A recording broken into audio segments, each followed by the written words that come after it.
What's up, fam? This your boy Cut to the Chase TV. Be sure to hit the like and subscribe button and be sure to share this video. I got some news for you Negroes today.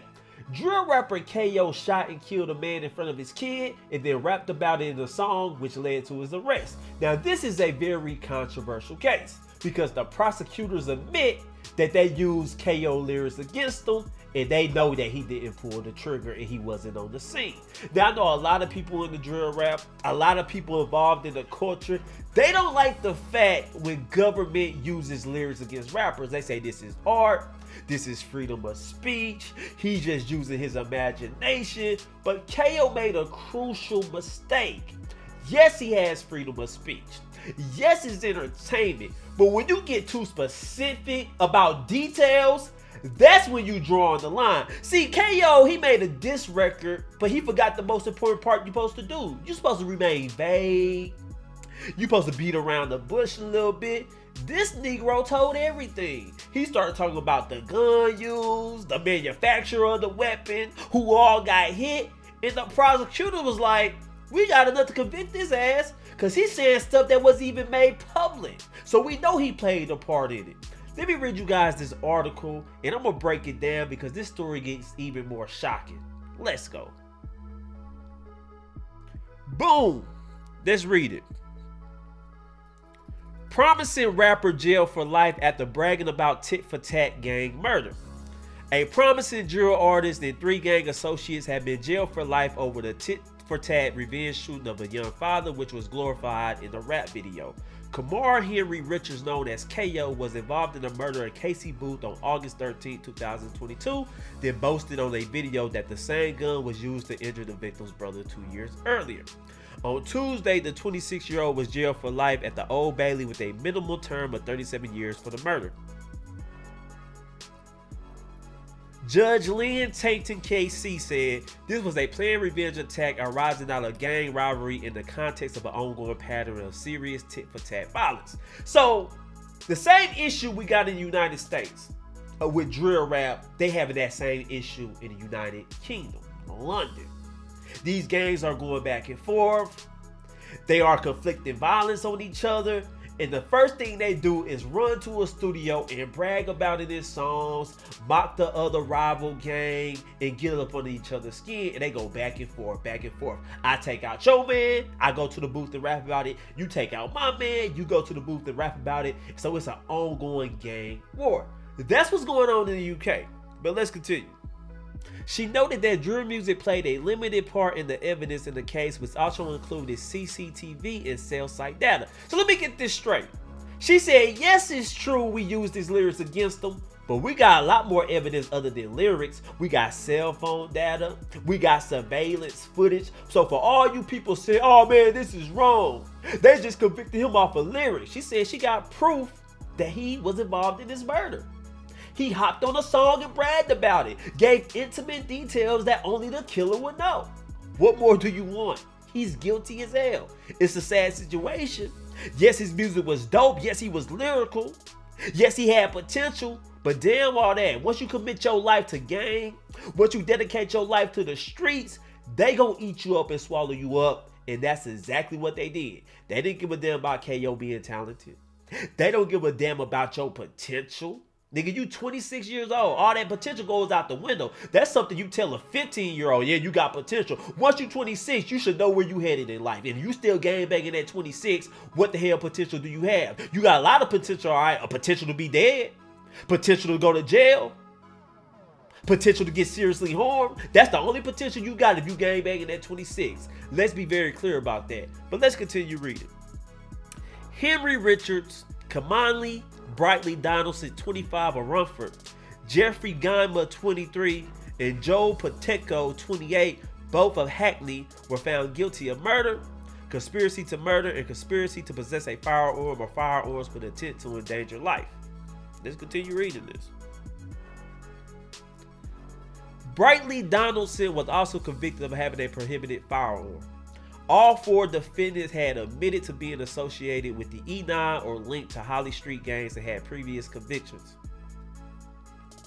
Kamani Brightly Donaldson was jailed for life with a minimum term of 38 years. Galman was handed a minimum term of 35 years, and Pateco was told he would spend at least 37 years behind bars. E9 gang associate Rudy Thomas, 27 of Birmingham, who admitted having a prohibited firearm, was jailed for 5 years. Mr. Booth was shot as he got into his car outside the first birthday party of Mr. Samander's child at the Peterhouse Community Center. Okay, dang. So they hit him up at a children's birthday party. You see that? You see how it is when you gang banging? You might want to break from it. You might say, I don't want to be a gangster today. I want to go to a child's birthday party, kick it with my foes, blow out candles, eat cake and ice cream. While you trying to live regular life, your ops is still plotting on you. Just because you took the day off to celebrate a birthday party, that don't mean they taking the day off. That's what y'all have to learn. Once you dedicate your life to the streets, once you commit to being in the game, once you got bodies, once you in a tit-for-tat war, you can't do what regular folks do. You can't go out and celebrate a birthday party at a community center. You can't stroll downtown looking at art. You can't do none of that because the ops is always stalking and they always trying to get the one up on you. But let's continue. Mr. Booth's older brother Kyle Booth survived being shot with the same gun in August 2020. Did y'all hear that? Casey Booth, the man who died, his older brother was shot 2 years earlier with the same gun but survived. Now the feds didn't make that public. So when KO got on record and was like, we hit Big Booth and Lil Booth with the same gun, that's a Sour family, handguns come in handy, they was like, is he serious? This dude just admitted that they used the same weapon to kill Casey Booth as when they shot his older brother Cal. We got enough to convict him. Only a killer would know those details. Get his ass off the street and let's build our case against him. That's exactly what happened. But let's continue. After Mr. Booth's death, Henry Richards bragged about the killing in a rap video called KO Laugh and Stop. The lyrics read, Big Booth and Little got hit. Same sig, that's a Sour family. Both got slapped at functions, neck and head. Handguns come in handy. Prosecutor Anthony Orchard Casey said, the video goaded London Fields gang, one of the E9 street gang enemies, and glorified the murder of Casey Booth. Now I want to pause it right here. I want to pause this article because now it's getting very interesting. And now they're getting into the details about how KO got convicted of this murder. They are saying that his gang allegedly killed Casey Booth, hit him with a handgun. 2 weeks later, they shoot a video called Laughing Stock, and they talking about details that only the killer will know. They bragging about hitting him up. They said they used the same weapon on him that they used on his older brother 2 years earlier. And the feds are saying only the killer would know that. So let's move in on these guys and let's get them off the street. We don't really need much evidence. Yes, we know they wasn't on the scene. Yes, we know they didn't pull the trigger. But just by you saying that, that shows that you played an intricate part in Casey Booth losing his life. And I'm going to play you guys this Laughing Stock video. And I want you guys to tell me what you think. Do you think there was enough evidence to convict them? Or do you think the prosecutors did them shady? Let me play this little verse for you guys real quick. Caught the younger one and the older one and they both got left all bloody. I got music money, my ways ain't changed, just the scummy. The 40 bands and the cornets bands, it's called a dum dum, you dummy. Party done, before they played It's Like Candy, now they're outpouring brandy. Big and little got hit, same sick, that's a Sour family. Both got slapped at functions, neck and head, handguns come handy. When this smash starts dumping, better take cover or turn into action. Y'all hear that? That line is what got them all arrested. That line is what got the prosecutors on their heels. Yes, a lot of drill rappers does this. They'll do a crime and then they'll rap about it. But the things they do, they remain vague. They beat around the bush. This dude is saying details that only the killer was know. And I'm like, damn, how did y'all let him release this song? I've been around rap people before. I know what goes into making a rap song. You got your homies in the studio, y'all drinking, you laying your verse, you playing your verse to the homies like 10 times, y'all laughing, y'all breaking the verses down. Ain't nobody had the common sense to say, hey bro, I think you should take that part out. Cause we ain't been arrested yet. What you talking about in this song ain't been known to the public. This gonna put the police on our heels. Didn't nobody say that? And what about the engineer? Who engineered this song? Cause you gotta turn up the vocals. You gotta degress the noise out the background. You gotta play the verse over and over again. The engineer didn't have enough sense enough to say, hey bro, Casey Booth just got killed 2 weeks ago. And I don't think it's smart for you to put him in this song. I don't think it's smart for you to brag about hitting him and his brother with the same gun. Let's not do that. But when you got a whole bunch of yes men around, you can make this crucial mistake by releasing this song. Dude, the song ain't even got 1 million views, bro. So you risking your freedom for what, 700,000 views? It ain't worth it. That's all I'm saying. Let's get back to the article. That's why I just wanted to play that for you guys. Let's get back to the article.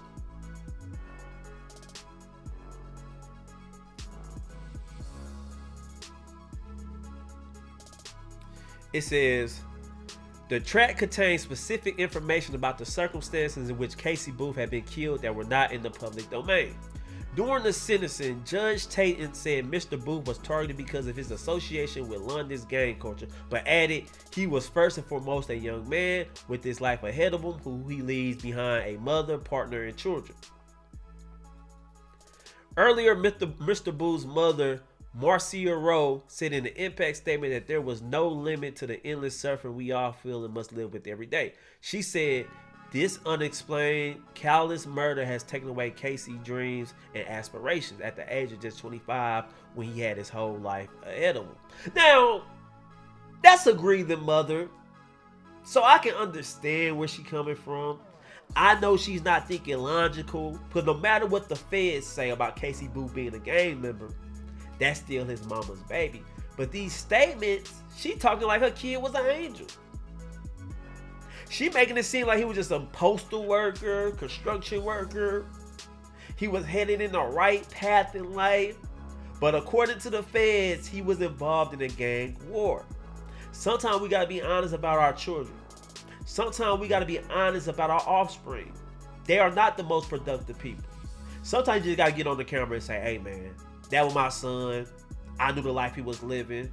I knew it would come to this. I just hate it had to end this way. But it is what it is. I gotta move on with my life.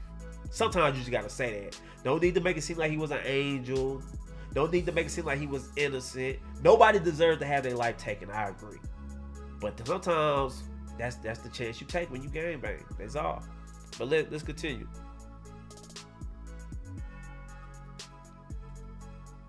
Shanice Thomas Brown, Mr. Booth's partner, said in her impact statement that their children have been forced to develop an understanding of life, death, danger, and violence. She said losing Casey is the worst thing that ever happened to us, and although he is not with us, his name will forever live on in our family. Ladies, you see that? She's a widow. She's a single mom now. She's raising these kids because she chose to have kids by a gangbanger. And ladies, you guys gotta understand, you know what your man is involved in. You know he has a street life. The streets talk. You know little Tyrone, little Peanut, you like the way he walk, you like the way he dress, you like the way he smell. But the streets always let you know what's going on. You heard stories about him, and you still gonna let a woman have kids by him? You still gonna do that? See, I see a lot of women, when they dating a dude, they don't really take into account his life outside the relationship. Oh, he treats me good. He's good to me. But what about his outer reputation? Is he gonna put your life in danger? Is he involved in the gang war? Because the dude is running the streets and you hearing stories about him, stop giving him the punani. That's it. Find somebody better. It's just that simple. We ain't gotta make it more difficult. We ain't gotta beat around the bush. If you know your man is involved in the gang, leave his ass. Or don't be acting surprised when he get taken out and you become a single mother, you become a widow. Because the chances are very high.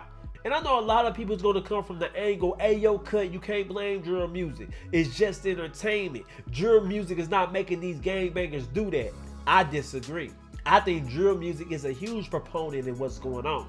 I think drill music is highly influential. You got grown ass men on the internet talking about how many body counts people got.